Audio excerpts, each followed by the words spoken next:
Boa tarde, irmãos. Bem-vindos à nossa reunião de oração. Nós vamos continuar a leitura do nosso livro Acorda Depressa e hoje vamos para o segundo capítulo. O primeiro tinha como título Quebrantamento e o capítulo de hoje tem como título Cálices transbordantes. O quebrantamento é apenas o princípio do avivamento.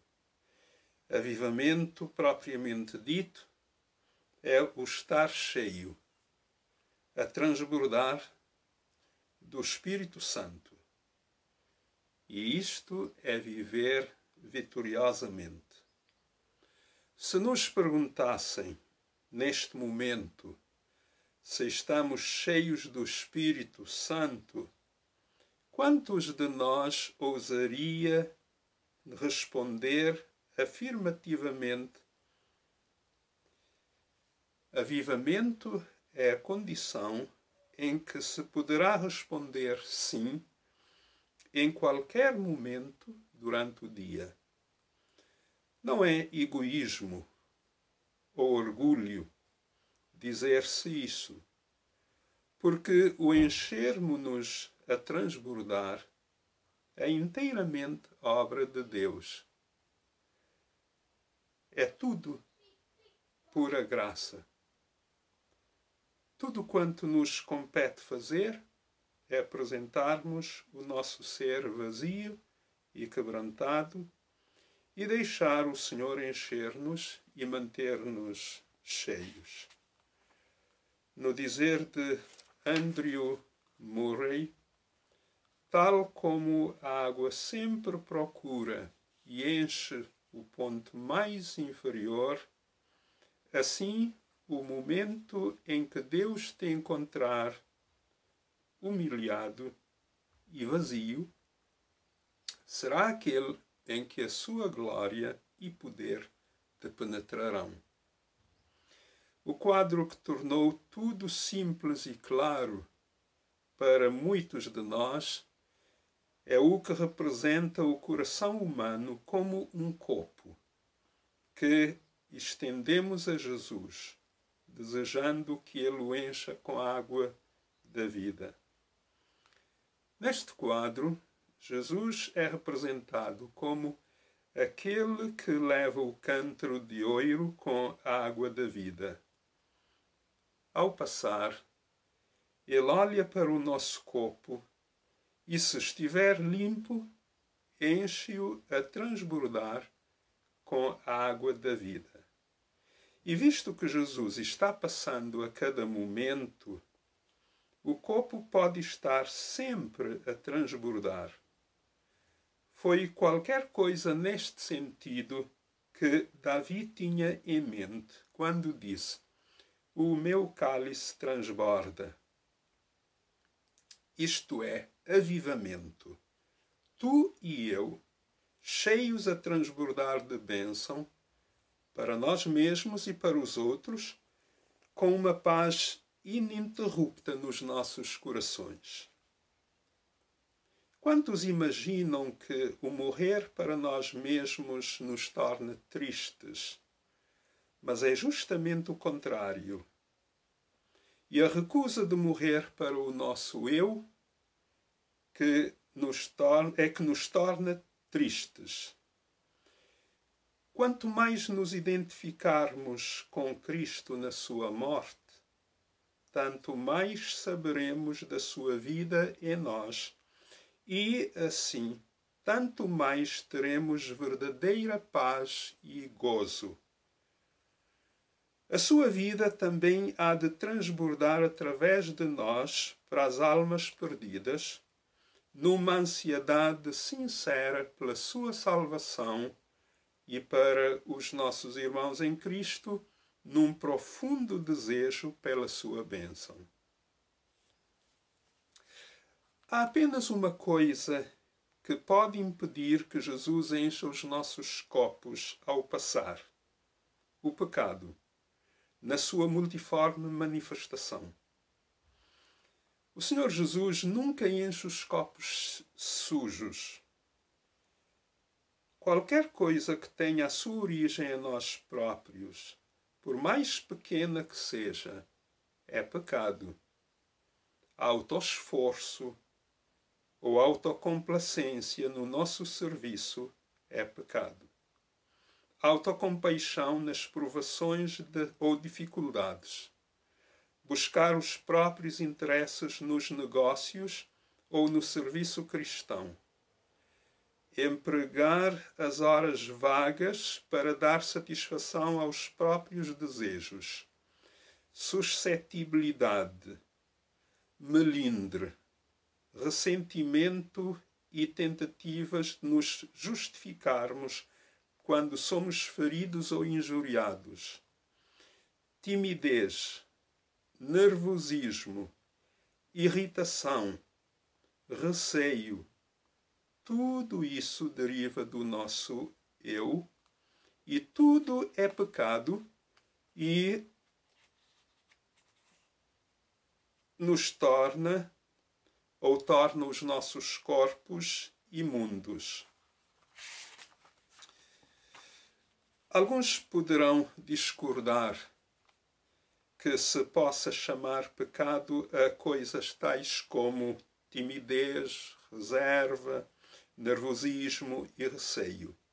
Chamai-as antes enfermidades, deformidades, fraquezas de temperamento, se quiserdes, dizem eles, mas não pecado. Do contrário, isso colocar-nos-á na escravidão. Contudo, o inverso é a verdade. Se estas coisas não são pecados, então temos de as aturar durante o resto das nossas vidas e não haverá livramento. Mas se estas e outras tantas coisas semelhantes são pecados na realidade, então existe uma fonte para a sua purificação e podemos experimentar libertação delas se as colocarmos logo sob o seu precioso sangue no mesmo instante em que estivermos cônscios delas. Tais coisas são pecados. A sua origem é descrença e uma certa forma de orgulho que impedem a operação do Senhor e escondem-no vezes sem conta. Todas estas coisas entraram naquele cálice do qual o Senhor Jesus momentaneamente se quis livrar no Getsemane, mas que depois bebeu até a última gota no Calvário, o cálice do nosso pecado, e se nós lhe permitirmos que nos mostre o que se encontra nos nossos copos e em seguida lhe o entregarmos, ele os purificará no precioso sangue que ainda corre para limpar o pecado. Isso não quer dizer simplesmente a purificação da culpa do pecado, mas também da sua mancha e contaminação, de maneira a ficarmos sem consciência do pecado. Ao purificar os nossos corpos, os nossos copos, ele os enche a transbordar do seu Espírito Santo. Podemos apropriar-nos diariamente daquele precioso sangue disponível para nós. Suponhamos que deixaste o Senhor Jesus limpar o teu cálice e confiaste nele para o encher a transbordar e que depois sucede qualquer coisa, um pouco de inveja ou de mau gênio. O que acontece? O teu cálice torna-se imundo e deixa de transbordar. Se formos vencidos desta maneira, constantemente, o nosso cálice nunca transbordará. Para que possamos experimentar um avivamento permanente, é necessário aprendermos a conservar limpos os nossos cálices. Nunca é da vontade de Deus que termine um avivamento, passando a ser conhecido como o avivamento deste ou daquele tempo. Quando tal sucede, é devido unicamente a uma coisa: pecado. Aqueles pecados insignificantes que o diabo deita no nosso cálice. Porém, se voltarmos ao Calvário e nos apropriarmos de novo do poder do sangue de Jesus para nos purificar, momento após momento, dos princípios do pecado, teremos aprendido então o segredo de manter os cálices constantemente limpos e a transbordar. Em qualquer momento em que fores cônscio de um assomo de inveja, crítica, irritação ou qualquer outra coisa, entrega-o a Jesus. Pede-lhe que te purifique pelo poder do seu sangue e verificarás que esta reação terá desaparecido. O teu gozo e paz são restaurados e o teu cálice transbordará. E quantas mais vezes vieres para ser purificado desta maneira, tanto menos sentirás estas reações. Contudo, a purificação torna-se possível somente quando tivermos ficado quebrantados perante Deus, com referência à falta em questão. Suponhamos que certas características de qualquer pessoa nos irritem. Não basta levar apenas as nossas reações de irritação à cruz. Precisamos, em primeiro lugar, de ser quebrantados. Isto é, devemos-nos submeter a Deus em todo o assunto e aceitar aquela pessoa e as suas maneiras como sendo a sua vontade para nós. Depois, poderemos levar a nossa reação errada a Jesus, sabendo que o seu sangue nos purificará do nosso pecado. Quando tivermos sido purificados do pecado, não deveremos lamentar esse pecado, mas erguer as nossas cabeças para o Senhor vitorioso e louvá-lo, porque Ele continua ainda a ser o vencedor. Há uma prescrição muito simples que abrange tudo o que a palavra de Deus nos dá para regularizarmos o nosso andar com Jesus e nos dar a saber quando é que o pecado entrou. Colossenses 3,15 diz: a paz de Deus domine em vossos corações. Tudo aquilo que perturbar a paz de Deus nos nossos corações é pecado, por mais insignificante que seja, e por pouco que, a princípio, se pareça com pecado. Esta paz deve dominar os nossos corações, ou, segundo uma tradução mais literal, ser o árbitro em nossos corações. Quando o árbitro apita no assobio, no jogo de futebol, o jogo tem de parar porque se praticou uma falta. Quando perdemos a nossa paz, o árbitro de Deus nos nossos corações faz soar o apito. Paremos imediatamente e peçamos a Deus que nos revele qual foi o erro praticado. Confessemos-lhe o pecado para que Ele nos indicar. E depois a paz será restaurada pelo sangue de Jesus. Poderemos então prosseguir o nosso caminho com os nossos cálices a transbordar. Se, porém, Deus não nos der a sua paz, isso será a indicação de não estarmos verdadeiramente quebrantados. Talvez ainda nos seja necessário pedir perdão a mais alguém, além de Deus. Ou talvez ainda estejamos a pensar que a culpa é da outra pessoa. Mas se a nossa paz ficou perturbada, é evidente de quem foi a culpa. Não perdemos a nossa paz com Deus por motivo de pecado alheio. mas somente pelo nosso.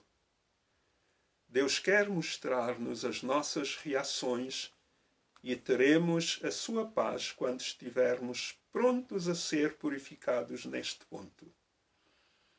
Que coisa tão simples, mas tão penetrante, é o sermos dominados pela paz de Deus, que é nem mais nem menos do que o próprio Espírito Santo. Maneiras egoístas anteriores, a que nunca dantes ligamos importância, são-nos agora reveladas. E já não podemos andar da mesma forma sem que o árbitro faça soar o apito. Murmurar, querer dominar, falta de cuidado, etc., até mesmo as coisas de menos importância nos são reveladas como sendo pecados, quando estivermos prontos a deixar a nossa vida ser dominada pela paz de Deus. Muitas vezes em cada dia e pelas coisas mais insignificantes, viremos a precisar de nos valer do sangue purificador de Jesus e achar-nos-emos andando no caminho do quebrantamento como nunca dantes o fizemos. Mas Jesus será manifestado em toda a sua beleza e graça neste quebrantamento. Muitos de nós, porém, tantas vezes não temos feito caso do apito do árbitro e por longo tempo deixamos de o ouvir. Os dias vêm e vão, outros dias se seguem, sem que sintamos grande necessidade da purificação, nem do quebrantamento. Nesse estado nos encontramos, na realidade, na pior condição que poderíamos imaginar. Será necessário que uma grande fome para a restauração da comunhão com Deus se aposse dos nossos corações, antes de estarmos prontos a clamar a Deus, pedindo que nos mostre em que se torna necessário aplicar o sangue de Jesus. Deus principiará por mostrar-nos uma coisa, apenas, e da nossa obediência e quebrantamento sobre ela dependerá o primeiro passo do avivamento para nós. Que esta leitura seja proveitosa para si.